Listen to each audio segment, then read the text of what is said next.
अस्सलाम वालेकुम my dear students. I hope कि आप सब बखैर आफियत होंगे। जैसे कि आप जानते हैं बेटा कि लास्ट वाले लेक्चर में हमने जेनेटिक्स स्टार्ट की थी। वहाँ पे हमने जेनेटिक्स का इंट्रोडक्शन दिया था और वहीं पे हमने बात की थी father of genetics ग्रीगर John Mendel की। बेटा आज इस लेक्चर में हम ग्रीगर जॉन मेंडल का पूरा कंट्रीब्यूशन देखेंगे। आज हमारा टॉपिक सिर्फ इसी हस्ती यानी ग्रीगर जॉन मेंडल पे ही रहेगा। बेटा इसकी लाइफ हिस्ट्री से आपको नीट एग्जाम में 1 या 2 क्वेश्चन आने के चांसेस रहते हैं। 12th में भी ऑब्जेक्टिव की शक्ल में यहाँ पे क्वेश्चन आने के चांसेस रहते हैं। बेटा तो स्टार्ट करते हैं रिगार्डिंग ग्रीगर जॉन मेंडल, जिससे हम कहते हैं फादर ऑफ जेनेटिक्स। बेटा मेंडल 22 जुलाई 1822 को जन्म लेते हैं।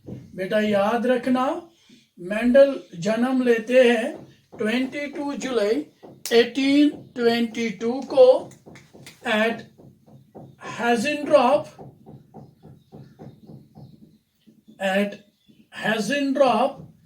इन ऑस्ट्रिया। बेटा याद रखना, ये ऑस्ट्रिया है, यूरोपियन कंट्री है। ऑस्ट्रेलिया के साथ कंफ्यूज नहीं करना इसको। वही मैं कहता हूं, ऑस्ट्रिया में एक जगह है हैजेनड्रॉप, वहां पे मेंडल जन्म लेते हैं 22 जुलाई 1822 को एक गरीब किसान के घर में। बेटा पढ़ने के एतबार से मेंडल बचपन से ही एक ब्रिलियंट स्टूडेंट था। अपनी अर्ली एजुकेशन खत्म करने के बाद मेंडल को एट द एज ऑफ 21, जब मेंडल 21 साल का था, तारीख थी 1843 में मेंडल को एडमिशन दिलाया जाता है in अगस्टेनियन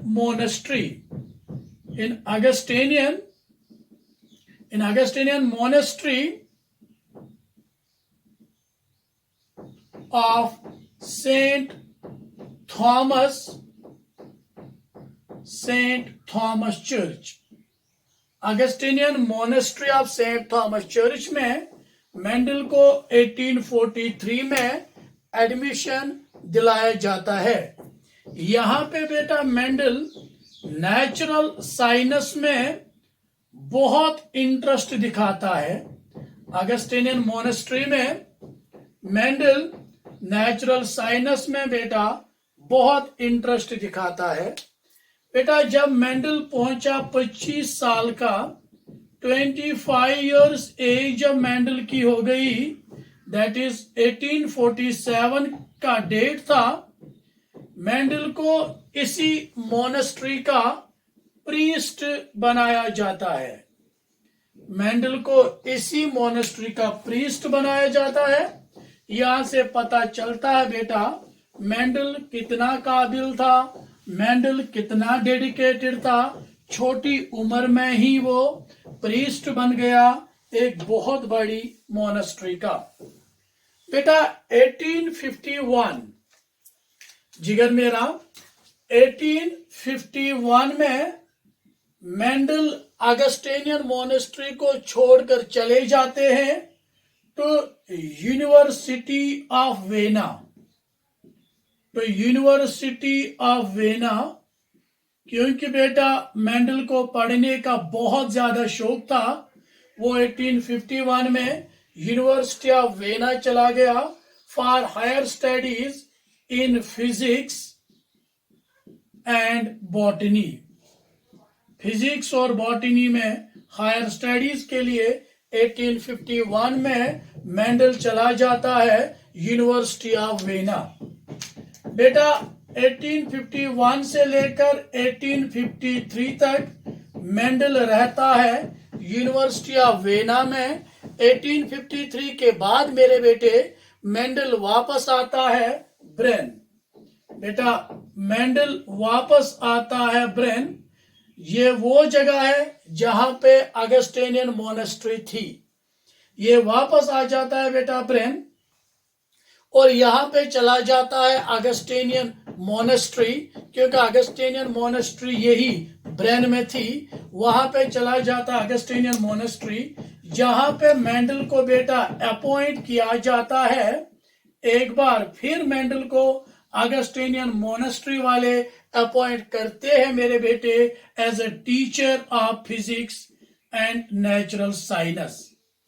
as a teacher of physics and natural science मेरे बेटे मेंडल को अपॉइंट करते हैं अगस्टेनियन मोनेस्ट्री वाले एक बार फिर। इसी अगस्टेनियन मोनेस्ट्री में पहले मेंडल बेटा प्रीस्ट था, फिर 1851 को चले जाते हैं यूनिवर्सिटी ऑफ वेना, फिर वहां से वापस आके इसी मोनेस्ट्री में चले जाते हैं, वहां पे वो अपॉइंट होते हैं as a teacher.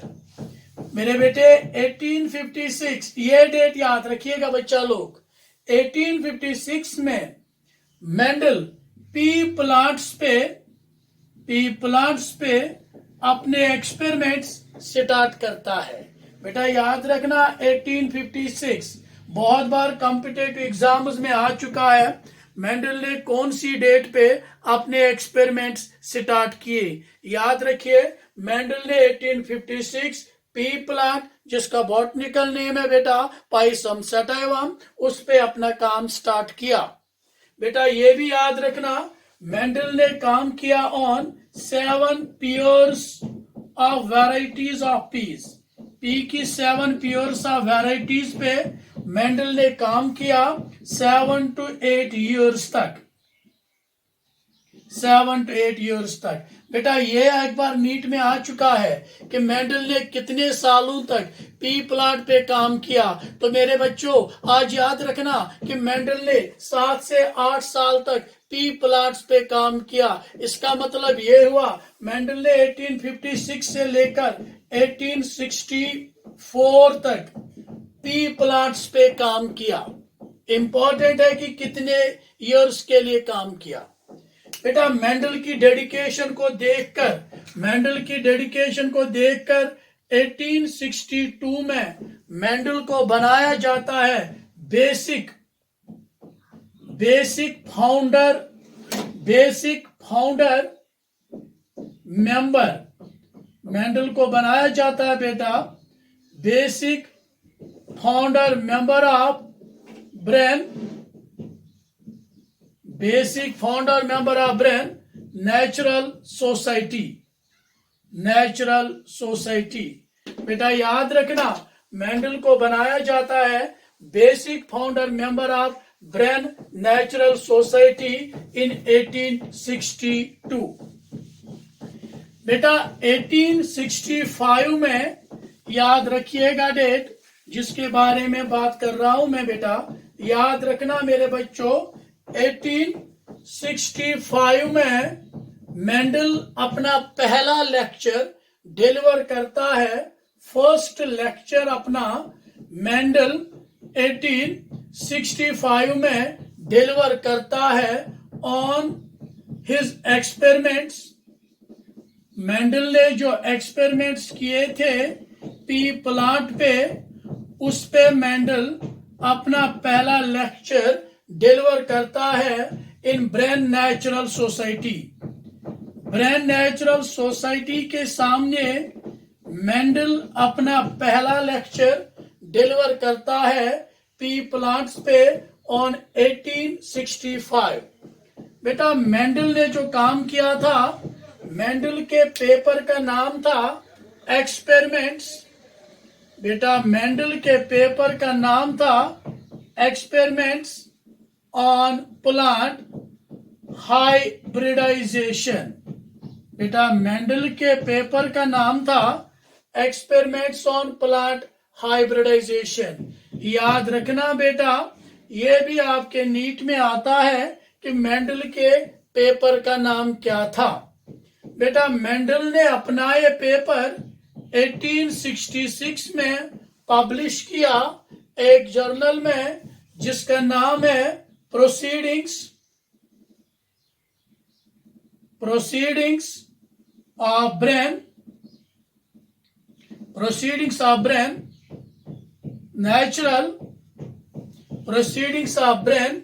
Natural sinus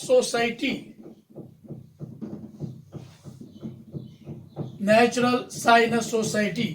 यानी जिगर मेरा, मेंडल ने जिस जर्नल में अपना पेपर पब्लिश किया था उस जर्नल का नाम था proceedings of Brunn natural science society.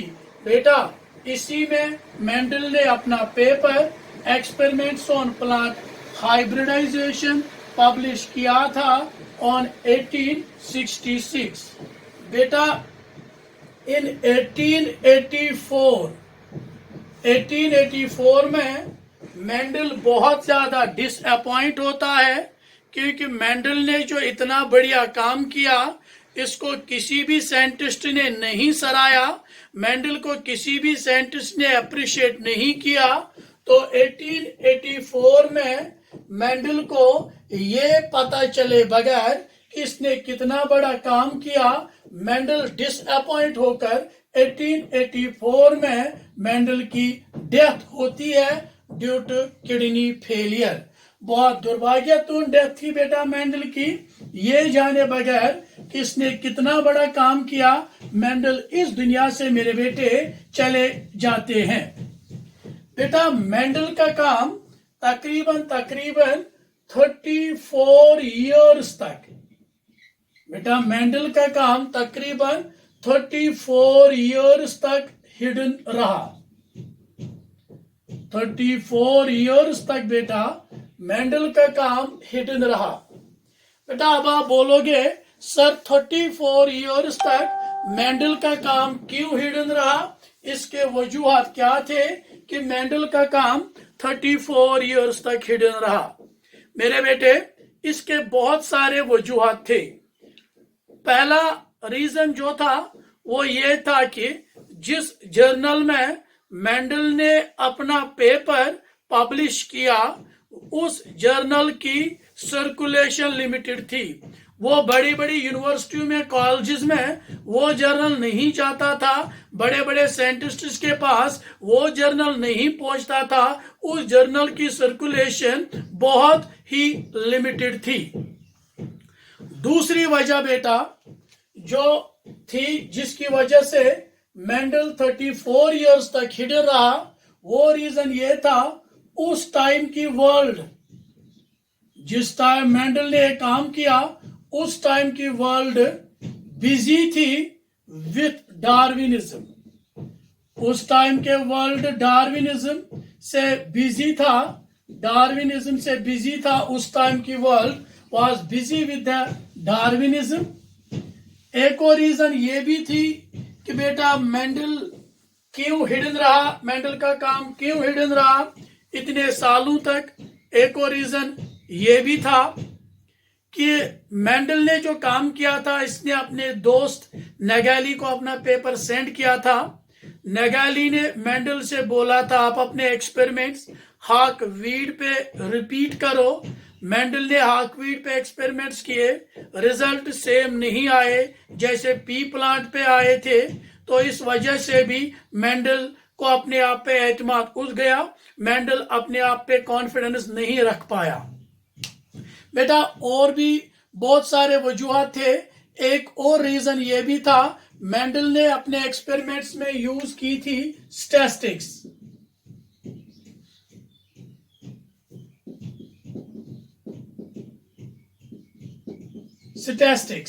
बेटा, मेंडल ने अपने एक्सपेरिमेंट्स में यूज की स्टैटिस्टिक्स, अपने डेटा को कंपाइल करने के लिए स्टैटिस्टिक्स यूज की थी, मैथमेटिकल लॉजिक यूज किया था, जो उस टाइम के बायोलॉजिस्ट्स को समझ नहीं आ रहा था। उस टाइम के बायोलॉजिस्ट्स के पास स्टैटिस्टिक्स का कोई इल्म नहीं था, इसीलिए उस टाइम के साइंटिस्ट्स ने मेंडल के काम को अंडरस्टैंड ही नहीं किया, मेंडल के काम को रिकॉग्नाइज ही नहीं किया। फिर बेटा इन 1900 में 3 साइंटिस्ट्स आते हैं। एक का नाम है ह्यूगो डिवेरिस, एक का नाम है ह्यूगो डिवेरिस, दूसरे का नाम है कार्ल करोन्स, तीसरे का नाम है शिमार्क। बेटा इन 3 साइंटिस्ट्स ने इंडिपेंडेंटली काम करके प्रिंसिपल्स ऑफ इनहेरिटेंस को फिर से डिस्कवर किया। जो पहले मेंडल ने काम किया था, इन तीनों ने अलग अलग उसी काम को फिर से डिस्कवर किया गया, इसीलिए इन तीनों को क्रेडिट मिला। दे हैव रिडिस्कवर्ड द मेंडलियनिज्म, और we can say they are rediscoverers of Mendelianism. Rediscoverers of Mendelianism, या हम ये कह दे these three have rediscovered the Mendelianism। ये भी हम कह सकते हैं बेटा इन 3 साइंटिस्ट्स ने मेंडलियनिज्म को फिर से डिस्कवर किया, मेंडल को फिर से जिंदा किया, मेंडलियनिज्म को फिर से जिंदा किया, इन्हें फिर से रिडिस्कवर किया मेंडलियनिज्म को। बेटा कभी कभी आपके नीट, आपके बोर्ड एग्जाम में एक क्वेश्चन आता है कि मेंडलियनिज्म को फिर से किसने डिस्कवर किया, तो याद रखिएगा इन 3 साइंटिस्ट्स ने मेंडलियनिज्म को डिस्कवर फिर से किया। बेटा इतना ही नहीं, ह्यूगो डिवेरिस, इसने मेंडल के ओरिजिनल पेपर, जिसकी हमने पहले ही जिक्र की थी, एक्सपेरिमेंट्स ऑन प्लांट हाइब्रिडाइजेशन, उसको फाउंड किया, उसको पाया और मेंडल के पेपर को रिप्रिंट करवा दिया, मेंडल के पेपर को पब्लिश करवा दिया इन अ जर्नल फ्लोरा इन 1901। ये भी याद रखिएगा अपने एंट्रेंस के लिए कि ह्यूगो डिवेरिस ने मेंडल के पेपर को फिर से पब्लिश कराया एक जर्नल में, फ्लोरा जर्नल में इन 1901। बेटा कार्ल करोन्स ने क्या काम किया, जो मेंडल ने जर्नलाइजेशन दी थी उनमें से दो जर्नलाइजेशन को कार्ल करोन्स ने स्टेटस रेज करके लॉज में बदल दिया। इन्हें कार्ल करोन्स ने क्या काम किया, इसने 2 ऑफ मेंडल जर्नलाइजेशंस का स्टेटस रेज करके उनको लॉज में कन्वर्ट किया। बेटा मेंडल ने कुल मिला के 4 पोस्टुलेट्स दिए थे, याद रखिएगा बेटा मेंडल ने कुल मिला के 4 पोस्टुलेट्स दिए थे। पोस्टुलेट फर्स्ट जो मेंडल ने दिया था, that is principle of period factors, that is principle of period factors. ये पोस्टुलेट फर्स्ट मेंडल ने दिया था। बेटा जो पोस्टुलेट सेकंड मेंडल का है, पोस्टुलेट सेकंड, वो है principle of dominance, principle of dominance. बेटा जो पोस्टुलेट थर्ड है मेंडल का, वो है प्रिंसिपल ऑफ सेग्रीगेशन। बेटा जो मेंडल का पोस्टुलेट फोर्थ है,